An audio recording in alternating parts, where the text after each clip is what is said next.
What's up, guys? How is Wizards of the Coast going to fuck us next year? I'm just curious. Comment your experience and what your thoughts are down below. I think we should almost like get to that like Cashy app and start placing bets of how Wizards of the Coast is going to fuck us.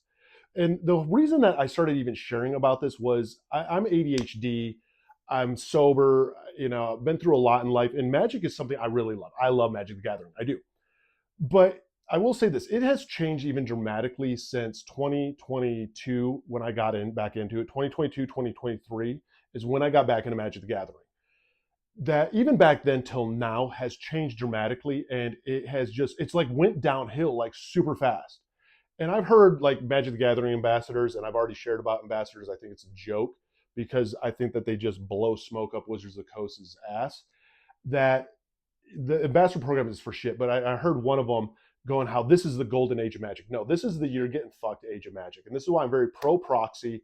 I'm very pro budget deck. I'm pro having fun and not buying into this FOMO.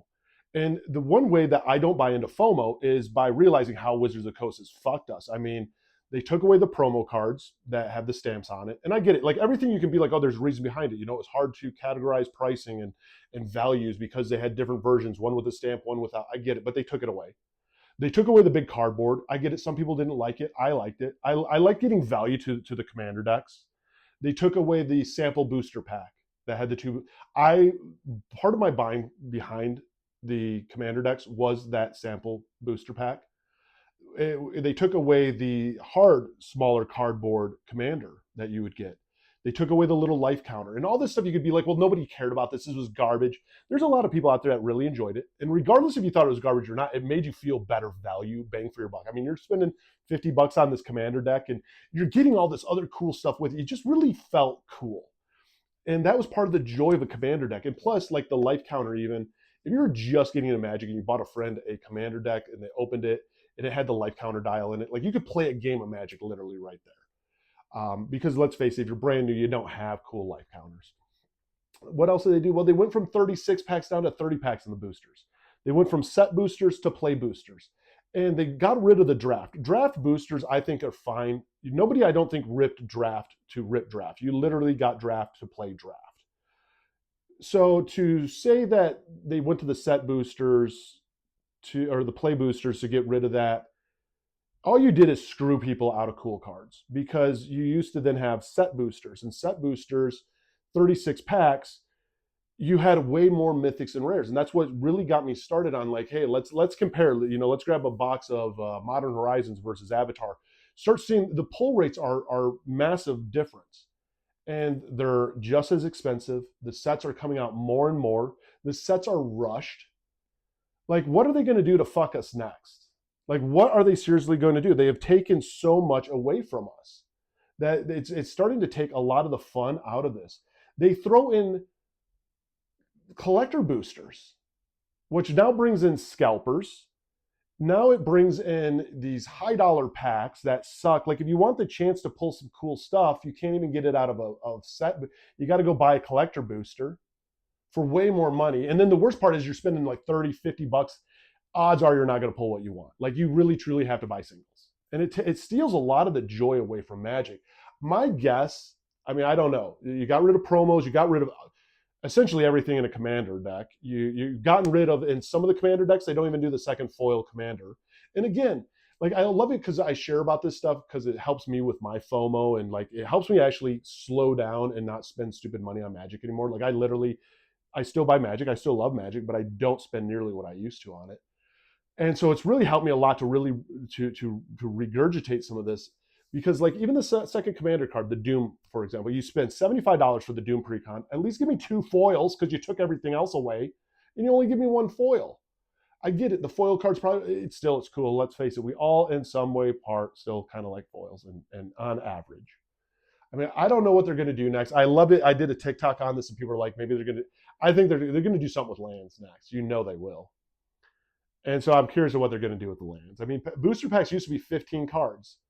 You used to get, at least a couple lands in the pack, and you would get a rare. Like, it's just amazing what they have done to really just do us one over. We keep buying it. And the smartest thing they did, and the best way I think that they've been able to F us over, is by Magic the Gathering ambassadors. You get a bunch of large social media content creators that share the same content. That's the part I love is let's fuck them. And then we're going to get people who can't afford this stuff normally. Like, let's face it, a lot of the Magic Gathering ambassadors, they're not full-time content creators. So it'd be a lot of money for them to spend on buy all this stuff. But now we're going to give you a free collector booster box. That's, $600 value, say, on average, because of aftermarket fucking markup, scalpers now in this. We're going to give you 2 booster boxes. We're going to give you 1 of each of the commander decks. And you're just going to hype it up and just talk all good about this set and get the FOMO going, because it really does. I mean, let's face it, you're seeing all these cards coming out weeks in advance before the set. You're going in trying to pre-order, prices are at an all-time high. It's amazing how it works. And without that content, all these ambassadors do are, let me show you this combo. Don't play these commanders if you want to have friends. These 2 cards to go infinite. I mean, like, they all do the same content, essentially. There's no one saying, hey, like, I'm really excited for this card. Here's how I'm going to build a deck around it. Here's some other cards I'm using. And by the way, if you go back, there's very few. There are a couple good ambassadors, by the way. There are, like Tolarian College and stuff. But for the most part, most of these ambassadors suck. And so I'm just curious of like how Wizards is going to stick it to us next. I think it's going to be with land. I think it's also, we're going to see the price of precons stay higher. I think the days of the $45, $50 precons are gone. We're going to start seeing, probably next year, you're probably going to start seeing more of the $75 precons with nothing cool at all. So, I mean, that's where I think it's going to go. I'm waiting for them to do. Somebody said something where, well, maybe they'll take the land out. I don't know, man, but it's going to get worse eventually, because Wizards of the Coast, the more that they can get away with this stuff, and the more that they have, the more that they will. I mean, just look at how rushed some of these sets are. Whether you like Teenage Mutant Ninja Turtles or even Spider-Man or not, the sets did have some cool mechanics. They could have been cool, but they're rushed. Assassin's Creed, great example. Not a very big set. Like, you could have did a lot with this, but instead you're just pumping out set after set after set. It is exhausting, and that's where the fatigue hits. And that's why I share about this, is because I know a lot of people out there who struggle with like Magic the Gathering fatigue, and you're just like, man, what's wrong with me? No, nothing's wrong with you, dude. You're just feeling the fatigue. Trust me on that. When it comes to the exhaustion, it's real. When it comes to just, oh, why is it like this? Like, take a break. Trust me. The one thing I found that helps me the most with it is I blocked majority of all the ambassadors, so I don't get any more of the FOMO. I don't watch that stuff. I spend more time on older sets. I'm a big fan of proxies, and I'm a big fan of just having fun with this and not trying to keep up with others. I don't look at this as an investment. I look at this as fun. I don't spend money on this that I don't have. So there's a lot that I do to make sure that I do keep this fun. I do keep this entertaining. And you just find what works for you. And this is why I share, because maybe it helps somebody out there. If you're new here, my name is Eric. I go by Sobermtg on this account. I do a lot of other stuff, but this is my sobriety Magic the Gathering account. Hit the like and follow button. Comment your experience and thoughts down below. I'm curious what your bets are of how they're going to F us over next year.